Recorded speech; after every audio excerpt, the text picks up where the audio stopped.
Hola mis queridos hermanos, Dios les bendiga mucho. En esta mañana de día domingo, 26 de julio, eh, nos encontramos en el hogar a raíz de lo que está aconteciendo aún en nuestro país, a raíz de las cuarentenas que estamos viviendo. Estamos transmitiendo por estos medios la palabra del Señor, esperando que cada uno se encuentre bien. Queremos entregar un nuevo mensaje de la palabra de Dios, que sabemos que es aquella palabra que nos ilumina el camino, que nos bendice, que nos restaura, que nos edifica, que nos consuela. Y es por ello que queremos, a través de este medio, entregar el mensaje del Señor para que cada uno de nosotros pueda ser bendecidos. Está en el libro de Santiago, vamos a seguir con el libro de Santiago. Encontramos que es una, un excelente texto para la enseñanza en medio de esta problemática, llamémoslo así, de esta prueba, esta dificultad que estamos viviendo día a día. Vamos a seguir con el texto de Santiago, ahora el capítulo 1, del versículo 5 al 8. Dice así: si alguno de vosotros tiene falta de sabiduría, pídala a Dios, el cual da a todos abundantemente y sin reproche, y le será dada. Pero pida con fe, no dudando nada, porque el que duda es semejante a la onda del mar, que es arrastrada por el viento y echada de una parte a otra. No piense, pues, quien tal haga, que recibirá cosa alguna del Señor. El hombre de doble ánimo es inconstante en todos sus caminos. Bien, aquí hablamos netamente de la prueba del Señor. Ahora, para muchos la prueba es un... Muchos lo toman como un proceso indeseado, lo toman como algo que realmente no saca ningún tipo de bien o de provecho.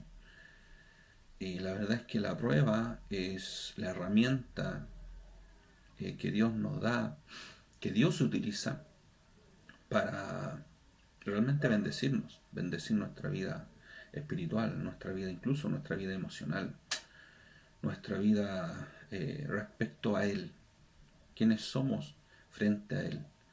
La prueba es la que en cierta forma, nos capacita para poder servir correctamente al Señor. Por lo tanto, cuando uno se encuentra en medio de la prueba, tiene que tomarla como una enseñanza, como aquella clase, aquella escuela que viene netamente, directamente de Dios, para nuestro beneficio, para nuestro crecimiento. Por lo tanto, la prueba, en otras palabras, es para nuestro crecimiento espiritual. A través de ella el Señor nos enseña a vivir piadosamente. Además, fortalece nuestra fe. Y al mismo tiempo eso incurre en tener una mayor dependencia de Dios. El párrafo que acabamos de leer nos muestra cuatro razones del por qué Dios nos pone a prueba. Una de ellas es para que nos humillemos delante de Él, así reconociendo nuestra debilidad. El segundo es para que nos acerquemos a Él por medio de la oración. Es la prueba, es el momento en donde como cristianos tenemos que orar más porque nos encontramos débiles. El tercer punto, la prueba que Dios nos da es para fortalecer nuestra fe, disipando toda duda. Y en cuarto lugar, la prueba también nos hace hombres y mujeres fieles. El primer punto, referente a la prueba, que es para que nos humillemos delante de Él. Si usted ve el versículo 5, dice así: si alguno tiene falta de sabiduría.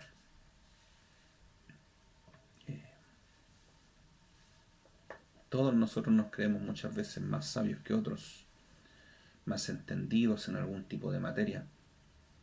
Y es común hacer aquello, creerse más capacitado que los demás, sobre todo cuando hay algún tipo de conocimiento en esa área. Pero generalmente eso incurre en que somos orgullosos. El orgullo nos lleva a creernos mejores que otros. El orgullo nos lleva a no reconocer lo que somos, faltos. El orgullo nos lleva a creernos más que los demás. El orgullo nos lleva siempre a apartarnos de la verdad y a apartarnos de Dios. Por lo tanto, la prueba, eh, una de las razones del por qué Dios nos prueba es para justamente quitarnos ese orgullo y que podamos humildemente reconocer nuestra necesidad de Dios, reconocer nuestra necesidad de Él. El texto dice, si alguno tiene falta de sabiduría, ¿quién reconoce que le falta algo? Todo lo contrario, generalmente expresamos abundancia de lo que tenemos o poseemos. El único que reconoce cuando le falta algo es aquel que es humilde, aquel que reconoce su falencia, su necesidad. Por lo tanto, en medio de la prueba, Dios nos dice, si alguno tiene falta de sabiduría, el texto sigue y dice, pídala a Dios.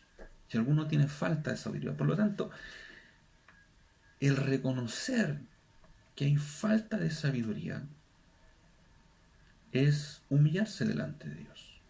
Es entender que somos faltos y tenemos falta de sabiduría. Ahora, no es cualquier sabiduría. Es la sabiduría espiritual enviada por Dios. ¿Con qué fin? De poder entender, comprender la prueba, la dificultad, poder entender por qué estamos pasando por el proceso de la prueba. Esa es la intención de Dios de darnos la sabiduría para comprender a nivel espiritual lo que estamos viviendo. Ahora les decía que este reconocimiento de la falta de sabiduría es un gran aliciente de que estamos humillándonos delante de Dios. El único que reconoce que le falta algo es aquel que reconoce su debilidad, humildemente reconoce que tiene faltas. En cambio, el orgulloso, el altanero, el soberbio, nunca va a reconocer nada, todo lo contrario. Siempre va a ser o va a querer ser mejor que otros. Siempre va a pisotear a otros, siempre va a avasallar con otros, siempre va a querer estar por sobre otros. Nunca reconocerá su falta. No, el orgulloso nunca reconocerá que está equivocado. En cambio, el humilde reconoce su necesidad y acude a Dios. Mira, el Proverbio 3, versículos 5 y 7 dice, fíate de Jehová de todo tu corazón y no te apoyes en tu propia prudencia. Reconócelo en todos tus caminos y Él enderecerá tus veredas. Y el verso 7 dice, no seas sabio en tu propia opinión, teme Jehová y apártate del mal. Imagínense, la persona orgullosa nunca va a reconocer que necesita. Siempre va a exponer sus virtudes, nunca sus defectos. En cambio, el humilde siempre va a estar reconociendo que le falta, por muchas obras y por muchas virtudes que tenga, muchas acciones poderosas que haga en Dios, nunca se va a atribuir a sí mismo el aplauso, nunca se va a atribuir a sí mismo la alabanza, siempre va a reconocer a Dios. Fíjate de Jehová en todo tu corazón y no te apoyes en tu propia prudencia, reconócelo en todos tus caminos. Entonces, cuando una persona es orgullosa, nunca va a reconocer que tiene falta de sabiduría. Y cuando somos así, Dios nos prueba para hacernos humildes, para humillarnos delante de Él, para humillarnos, para que reconozcamos que necesitamos de Él, que necesitamos de su sabiduría, necesitamos de su inteligencia espiritual para pasar justamente el proceso de la prueba, de esta dificultad. Por lo tanto, el primer punto es que la prueba viene para que reconozcamos que necesitamos de Dios, para humillarnos delante de Él. Cuando no somos humildes y somos orgullosos, Dios nos prueba con la finalidad de que podamos ser mejores y poder ser humildes. Segundo punto, la prueba también nos hace partícipes de la cercanía con Dios. ¿Con qué finalidad Dios nos prueba? En segundo lugar, es para que nos acerquemos a Él en oración. Dice, si alguno tiene falta de sabiduría, pídala a Dios. Pídala a Dios. ¿Eso qué significa? La única forma de pedir, la única forma de poder acercarse a Dios es por medio de la oración para pedir esta sabiduría.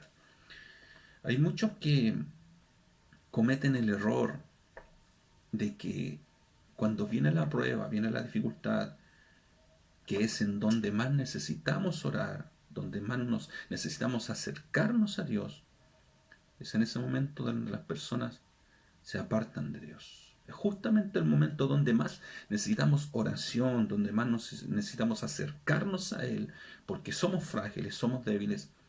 Justamente incurren en todo lo contrario, en alejarse de Él, en apartarse de Él. El que tiene falta de sabiduría, dice el texto, pídala a Dios.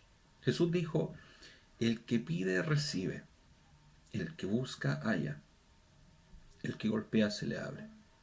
Hay que acercarse para adquirir, para obtener. La prueba nos acerca a Dios, no nos aleja, nos acerca a Dios. Vemos el ejemplo de Job. Job, a pesar de ser un hombre justo, íntegro, Dios da testimonio de aquello. Dios lo prueba.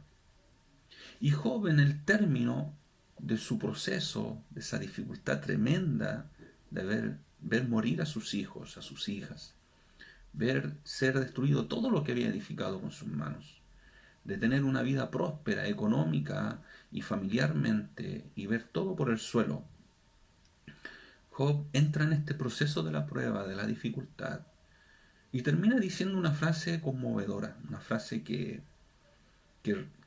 no, a cualquiera de nosotros nos pone la piel de gallina, sabiendo todo lo que pasó, cómo puede reconocer a Dios. Y dice, de oídas te había oído, pero una vez pasada la prueba, ahora mis ojos te ven. El hombre, cuando está en el proceso de la prueba, es donde más debe acercarse a Dios, en oración, donde más intimidad debiese tener con Dios. Es por medio de la oración en donde tenemos esta comunión con Dios. El mismo texto de Santiago 4:8 dice, acercaos a Dios y Él se acercará a vosotros. Acercaos a Dios y Él se acercará a vosotros. Muchas veces en el proceso de la prueba pensamos que Dios se ha alejado, nos ha dejado, nos ha abandonado, nos ha dejado a la suerte. Pero no es así, Dios está en ese proceso, Dios está provocando ese proceso con la finalidad de que dependamos de Él, de que dependamos completamente de Él. Por medio de la oración es que estamos declarando nuestra dependencia, estamos diciendo, Señor, sin ti no puedo caminar, sin ti no puedo avanzar, sin ti no puedo hacer lo que estoy haciendo. Por lo tanto, la prueba, en vez de alejarnos, debe acercarnos a Dios. Cuando nos encontremos en prueba, es donde más tenemos que orar, es donde más tenemos que pedir, es donde más tenemos que asistir o ser asistidos por el Espíritu de Dios. Es donde más tenemos que tener la sensibilidad de escuchar lo que Dios tiene para nosotros. Es una falta de sabiduría que nos lleva a humillarnos para reconocer nuestra condición. Y, segundo punto, por medio de la prueba, es donde más tenemos que acercarnos a Dios para tener mayor comunión con Él, refugiarnos en Él. Él es nuestro refugio, nuestra torre fuerte, Él es nuestro amparo, Él es nuestra fortaleza. Por lo tanto, en medio de la prueba, no se aleje, acérquese más a Dios. El tercer punto, el por qué Dios nos prueba, es para fortalecer nuestra fe. Con ello Dios disipa toda duda. Dice el texto, pero el que pida, pida con fe, no dudando nada. Y la verdad es que cuesta no dudar. La duda es un enemigo, es una herramienta que justamente el enemigo usa para sus propios fines. ¿Cuál es la finalidad de la duda que usa el enemigo? Es para apartarnos de Dios, para hacernos dudar de que Dios está ahí en medio de la prueba. Las palabras que usó Satanás contra Eva cuando cayó en desgracia, en pecado, en desobediencia, fueron las siguientes: con que Dios os ha dicho. Después él nuevamente dice, no moriréis. ¿Qué es lo que está haciendo Satanás con esa frase? Con que Dios os ha dicho, no comáis de todo árbol. Eva le responde, no, sí, podemos comer de todo árbol, pero el que está en medio del huerto no comeremos, porque el día que comamos de ese árbol moriremos. Satanás le dice, realmente no moriréis. ¿Qué está haciendo Satanás con eso? Está poniendo, primero, en tela de juicio lo que Dios ha dicho, y segundo, con ello está tratando de convencer a Eva, está poniendo duda en ella, está tratando de hacer que dude de la palabra de Dios, del mandato de Dios. Esa es la herramienta que usa Satanás, y siempre lo ha hecho así, poner la duda en el corazón del creyente para que pueda poner en tela de juicio lo que Dios ha dicho. Y la verdad es que la palabra del Señor nos dice que sea Dios veraz y todo hombre mentiroso. Dios es veraz, Él todo lo que dice lo hace, lo cumple, es verdad. Si Él dice que no nos abandonará, no lo hará. En medio de la prueba de la dificultad, Él está en medio. El enemigo pone la duda con la finalidad de apartarnos de Dios. Entonces Dios nos prueba con la finalidad de acercarnos a Él, de que confiemos en Él y en su palabra. Su palabra es veraz, es verdadera. Entonces estas palabras que usó Satanás contra Eva fueron el arma, la herramienta usada para que el hombre y la mujer cayeran en desgracia. Muchas veces nos preguntamos cómo entra la duda, cómo entra ese bicho de la duda en el creyente. Y podríamos responder que la duda entra cuando ignoramos la palabra de Dios. Y al mismo tiempo, si ignoramos la palabra de Él, lo ignoramos a Él, ignoramos al Dios de la palabra.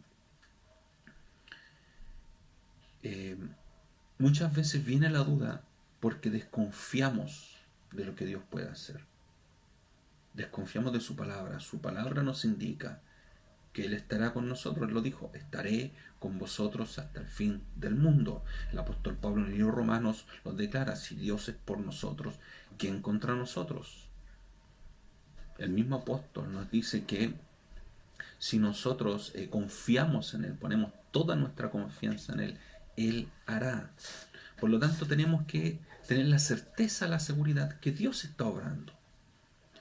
El apóstol termina una frase muy elocuente, muy poderosa en el texto de Romanos capítulo 8, con la confianza puesta en Dios, diciendo que ni principados, ni potestades, ni lo alto, ni lo profundo, ni lo porvenir, nada nos podrá separar del amor de Dios que es en Cristo Jesús, Señor nuestro. Esa es la confianza de un creyente.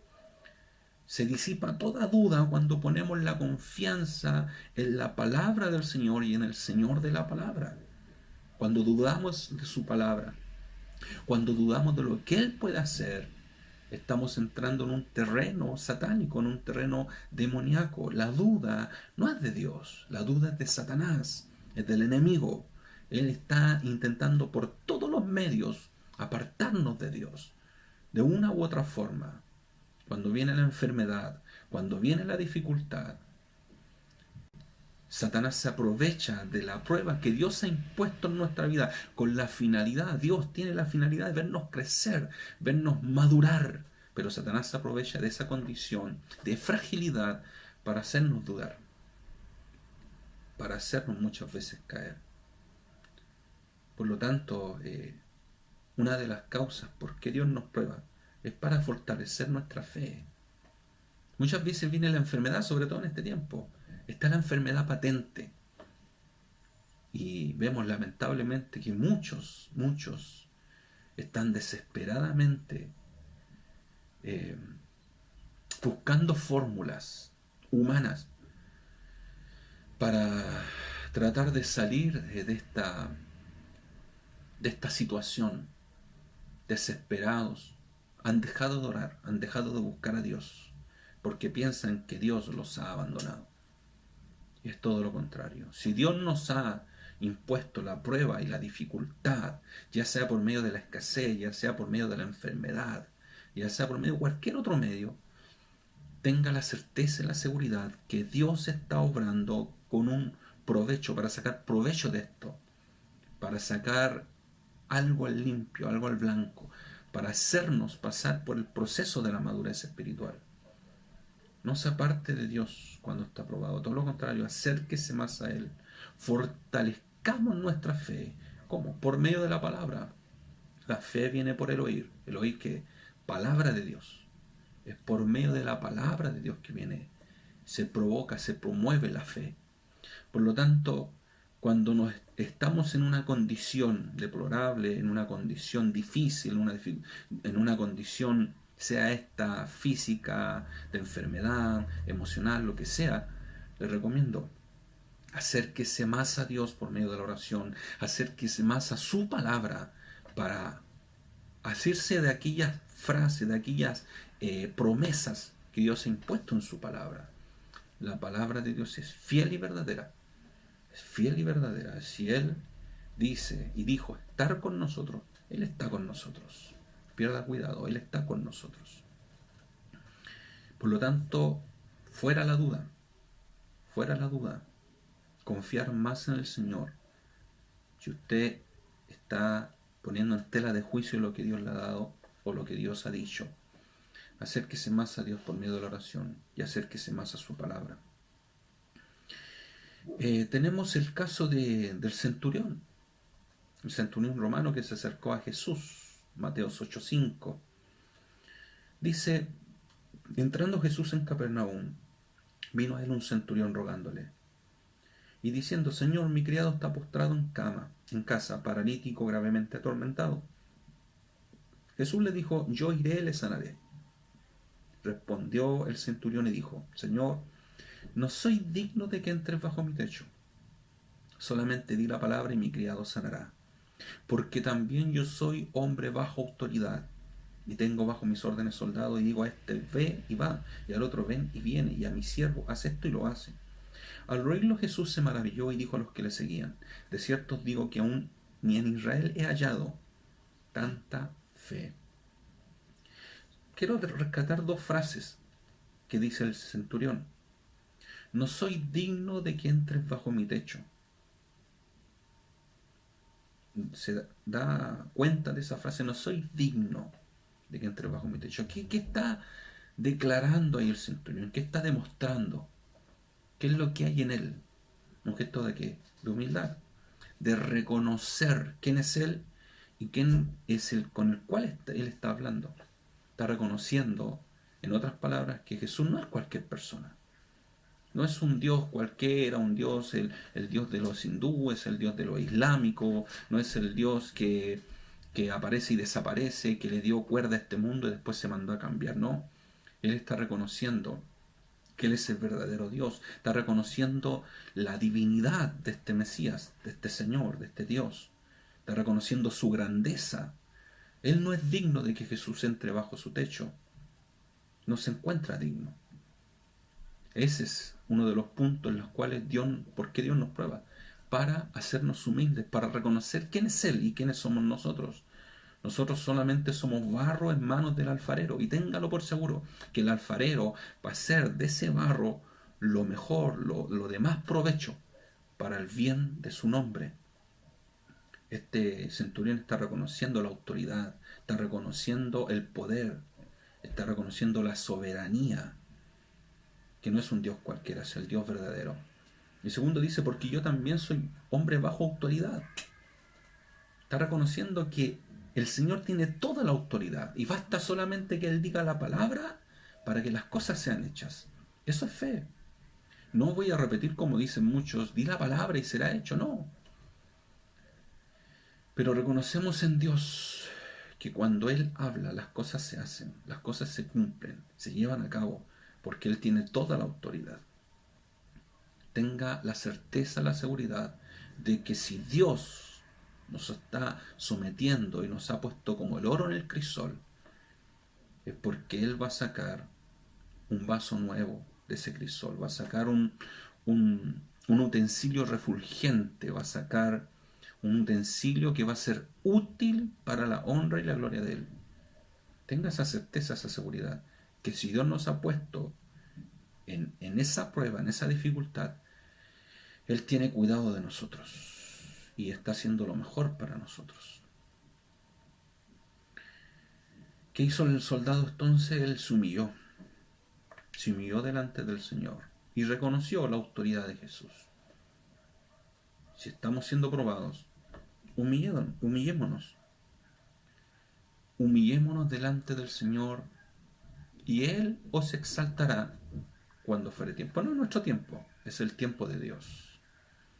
Humillémonos bajo la poderosa mano del Señor, la poderosa mano. Y Él os exaltará cuando fuere tiempo, cuando Él quiera, porque Él es el que manda, Él es el que gobierna. Y el soldado, aparte de humillarse, él reconoce que este Jesús tenía toda autoridad. Tenía toda autoridad. Por lo tanto, podemos decir que la prueba nos impulsa a creer, nos impulsa a tener fe, nos impulsa a acrecentar nuestra fe, a fortalecer esa fe. Pero no se puede lograr sin el conocimiento de la palabra de Dios. No son meras experiencias místicas, enigmáticas, no. La experiencia va de la mano con el conocimiento. No solamente conocer a través de la escritura algo de Dios, sino conocer a Dios por medio de la fuente empírica, de la experiencia, pero por medio de ¿qué? De su palabra. Está arraigado, la experiencia va arraigada de la palabra de Dios. Y en cuarto lugar, la prueba tiene la finalidad de hacernos hombres y mujeres fieles para Él. Mire, el texto dice, el hombre de doble ánimo es inconstante en todos sus caminos. Cuando uno pide, pida con fe, no dudando nada. Porque el que duda es semejante a la onda del mar, a la ola que anda de aquí para allá. El hombre de doble ánimo es inconstante en todos sus caminos. ¿Quién es el hombre de doble ánimo? El hombre de doble ánimo es aquel que cuando ve la prueba, ve la dificultad, inmediatamente recurre a las artimañas que antes practicaba para salir de aquella dificultad. Cuando Dios nos somete a un proceso quizá económico, el hombre de doble ánimo, en vez de aferrarse del Señor, en vez de humillarse delante de Él para ser socorrido por parte de Dios, no. Lo que hace el hombre de doble ánimo, inmediatamente recurre a su otro Dios, aquel que servía anteriormente. Recuerde que el Señor dijo, ninguno puede servir a Dios señores, no puede ser fiel a Dios, a dos señores, porque amará a uno y aborrecerá a otro. Ninguno puede servir a Dios y a las riquezas. Entonces el hombre de doble ánimo busca la forma a través de esas artimañas antiguas para salir de aquella dificultad. Es la persona que conoce algo de la palabra de Dios, pero que no pone su confianza en Él para seguir adelante. Cuando se encuentra en medio de la prueba, generalmente el hombre de doble ánimo culpa a medio mundo por su catástrofe, por su dificultad. El hombre de doble ánimo siempre está culpando a otros por sus necesidades, por sus procesos. Siempre está culpando. Alguien es el culpable de lo que me está aconteciendo. El hombre de doble ánimo nunca va a reconocer su debilidad. El hombre de doble ánimo nunca va a atender al consejo sabio de su palabra que dice: no seas sabio en tu propia opinión. Teme a Jehová y apártate del mal. El hombre de doble ánimo es un resentido con Dios y con los demás.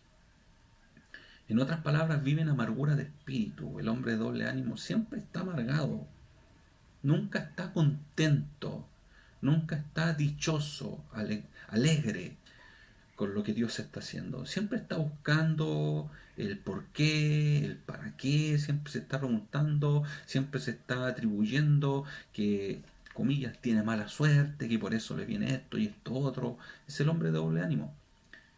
El hombre inconstante en los caminos del Señor, que anda de aquí, que anda para allá. Está un tiempo bien, viene la prueba, la dificultad, se aparta de Dios, se olvida de Dios y empieza a culpar a medio mundo. Me voy porque el hermano tiene la culpa, porque el pastor tiene la culpa. Me aparto porque nadie me entiende. Es el hombre de doble ánimo. Es un resentido y de esa forma nunca podrá ser aprobado para seguir adelante. Y a raíz de eso pasará de prueba en prueba, hasta que aprenda a doblegar su corazón delante de Dios.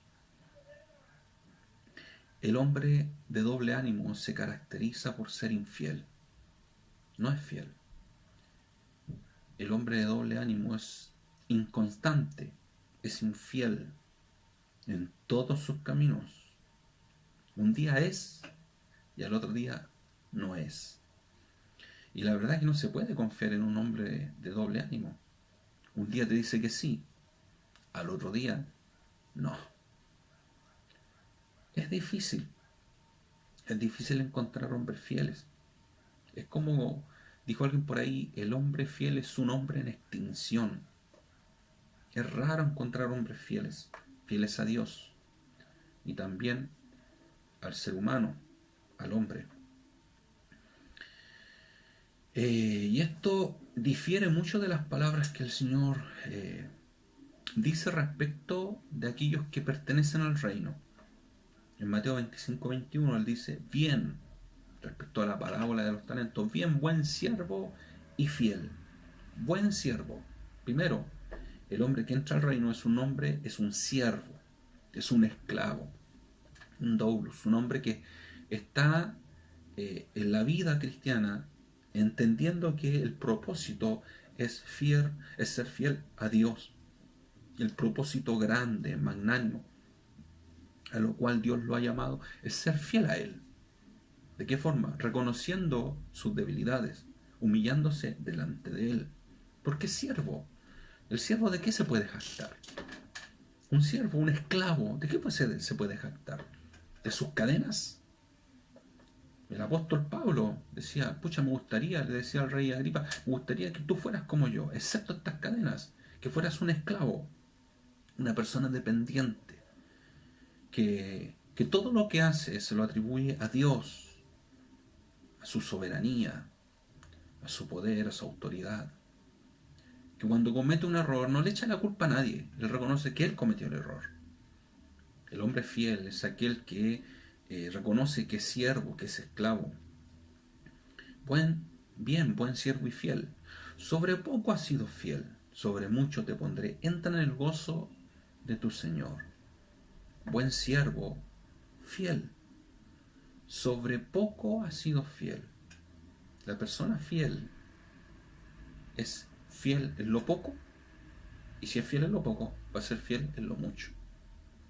Por lo tanto, no espere llegar a un estatus económico más alto, no espere llegar a ser reconocido por los hombres para servir bien a Dios, no espere tener un nivel espiritual mayor para ahí recién reconocer a Dios en todos sus caminos. El hombre fiel es fiel en todo el proceso, en todo el caminar para con Dios. El hombre fiel es aquel que no es como una chapa de doble cara, como es el hombre de doble ánimo. Como decía Juan Bunyan en su libro el peregrino, referente al hombre de dos caras, el hombre de doble ánimo. Le atribuye el nombre de el Señor dos caras. No, el hombre fiel siempre, siempre le atribuirá que todo lo que pasa en su vida es porque Dios así le ha placido. Él es solamente un esclavo, no es ningún señor. Nosotros no somos señores de nada, somos esclavos. Estamos al servicio de Dios. La persona fiel realmente es una persona en extinción. Y la prueba nos enseña a ser fieles. La prueba nos lleva por el camino de la fidelidad.